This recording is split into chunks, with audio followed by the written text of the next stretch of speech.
பண்ணுங்க. ஏன்? இருட்டிலேயே வாழ்ந்து பழக்கப்பட்டவளுக்கு வெளிச்சத்தை கண்டா பிடிக்காது. நீங்களா? இங்க எதிர்பார்த்திருக்க மாட்டேன். ஆமா, நீங்க பெத்த புள்ள என் ரத்தத்தை குடிக்கணும்னு துரத்துறாரு. அடக்கலன்னு வந்த இடத்துல நீங்க இருக்கீங்க. உஷா, என்ன உளற? அவ உணரலப்பா, உண்மையைத்தான் சொல்றேன். முதல்ல அவளை வெளியே அனுப்பு, விவரத்தை நான் சொல்றேன். அம்மா, உங்க பிள்ளை வாசுவோட இருந்த பழைய உஷா இல்லம்மா, புதிய வாழ்க்கை தொடங்கணும்னு துடிச்சுக்கிட்டு இருக்கிறவ. இந்த சூழ்நிலையில என்ன வெளியே தள்ளிங்கன்னா வாசு என்ன கொண்டுடுவாரம்மா. அம்மா, வாசு உங்க? ஆமாப்பா, நான் அந்த பாவிய பெத்தவதான். இவனும் அவனுமா சேர்ந்து செஞ்ச கொலையும் கொள்ளையும் 10 மாச பந்தத்தையே முடிச்சு. அம்மா, குழந்தையா இருந்தது உண்மைதான். ஆனா இப்ப நல்லவளா வாழணும்னு துடிக்கிறேம்மா. ரத்தத்தோட ருசி தெரியாத வரைக்கும் புலி போலதான். ருசி தெரிஞ்சிட்டா நீ ருசி தெரிஞ்சவன். நீங்க ருசி தெரிஞ்சவன்னு சொல்றீங்க, ஆனா நான் சூடுபட்டவன் நினைக்கிறேன். செஞ்ச பாவத்துக்கெல்லாம் பரிகாரம் பண்ணிட்டு தான் சாகணும்னு நினைக்கிறேன். என்ன வாழ விடுங்கம்மா. நீ போக வேண்டிய இடம் போலீஸ் ஸ்டேஷன், இருக்க வேண்டிய இடம் ஜெயில. இந்த மக வாழ்க்கையையும் கெடுத்துறாத. நீயே வெளியே போக போறியா, இல்ல நானே போலீஸ கூட்டிட்டு வரவா? அம்மா, காலில் விழுந்துட்டா. கருணர் இவ சதிகாரி, நடிக்கிறா. சதிகாரியா இருக்கலாமா, ஒரு சந்தர்ப்பத்துல என் உயிரை காப்பாத்தினவன். ஒரு சமூக விரோதியை நீ காப்பாத்தி இந்த வீட்டுல இடம் தரத நான் விரும்பல. நீங்க உங்க நிலைமை புரியாம பேசுறீங்க.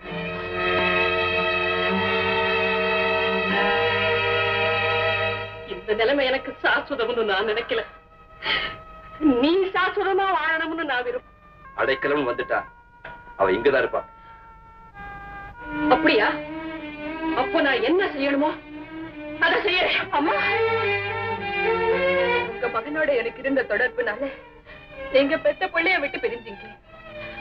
நான் அடைக்கணும்னு வந்ததுனால எந்த பிள்ளையும் விட்டு பிரியறது நான் விரும்பல. நான் ருச்சி கண்ட புலி சுடப்பட்டு சாகணுங்கிறது தான் என் விதி. உஷா,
சொல்ல வேண்டியதெல்லாம் ஸ்டேஷன்ல வந்து சொல்லுங்க.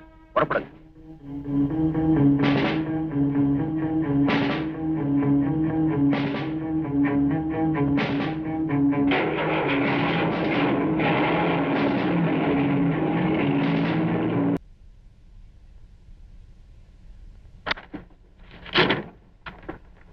உஷாவின் மரண வாக்குமூலப்படி கண்ணை நிரபராதின்னு தெரியுது.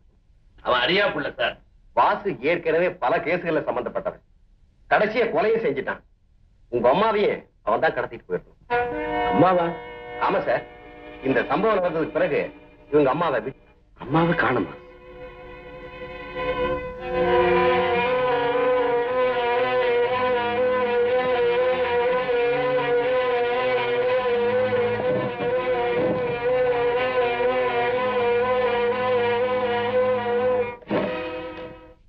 இவன் தானே பார்த்து சொல்லுங்க. பாக்குறேன் சார்.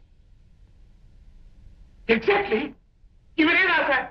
இவரும் இவனை சேர்ந்த கூட்டம் என்ன ஏமாத்தி 25,000 ரூபாய் அடிச்சுக்கிட்டு போயிட்டாங்க சார். ஏன் சார் அப்பவே வந்து ரிப்போர்ட் பண்ணல? பயன்தான் காரணம். என் வயிற்று கிட்ட இப்போ அது ஒரு போட்டோ எழுதி கொடுங்க. அவசியம் கொடுக்குறேன் சார். சார்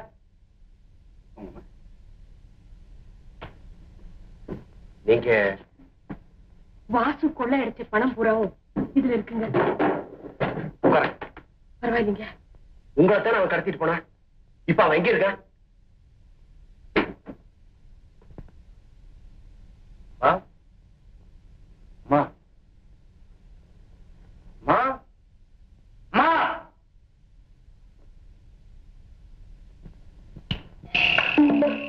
மா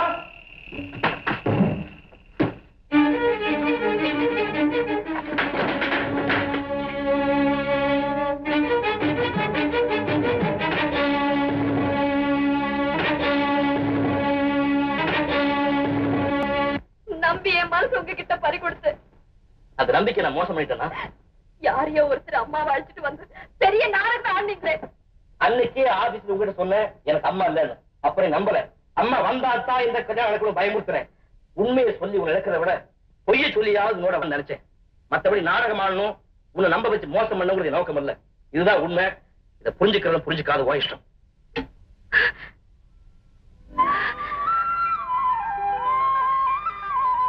சாரி வசந்தா, யார கேட்டுங்க வந்த? சார் எந்த தைரியத்தில் பயப்படி இந்த வீட்டுக்குள்ள வந்த? முதல்ல வீட்டை காலி பண்ணு. காலி பண்ணணும். எங்க குடும்பம் கௌரவமானது.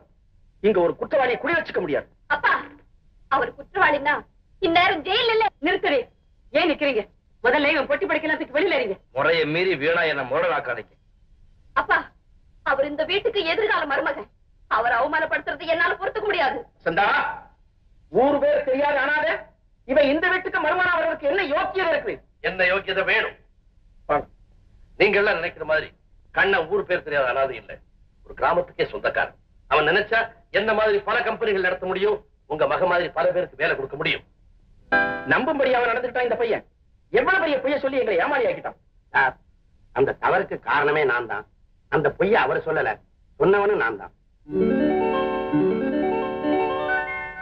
உங்க மகளைத்தான் கல்யாணம் செய்துக்குன்ற ஆசையினால நடந்த தவறு. அதை மறந்துருங்க. கண்ணு எனக்கு பிள்ளை மாதிரி. அவருடைய தகப்பு ஸ்தானத்துல இருந்து கேட்கிறேன், உங்க மகளை அவனுக்கு கட்டி வைக்க முடியுமா முடியாதா? அது உங்களுக்கு சாதாரணமா இருக்கலாம். யாரோ ஒரு பொம்பளையை கூட்டிட்டு வந்து இதான் எங்க அம்மான்னு சொன்னான். பரப்பத்தை எங்க மறைச்சு வச்சிருக்கீங்க? எனக்கு தெரியாது. போய் சொல்றீங்க. விடா என்ன? கண்ணங்கிட்ட கொடுக்கறதுக்காக எங்க மறைச்சு வச்சிருக்கீங்க? சேர வேண்டிய இடத்துல சேர்ந்து விடா. பணப்பெட்டி இருக்கிற இடத்த சொல்ற வரைக்கும் உங்களை நான் விடப்படுறதில்ல. கண்ணா, கண்ணா, கண்ணா.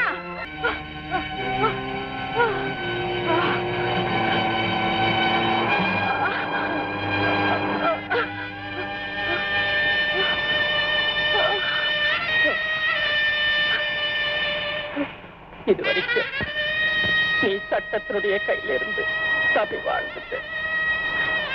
இனிமே நீ தப்பவே முடியாது.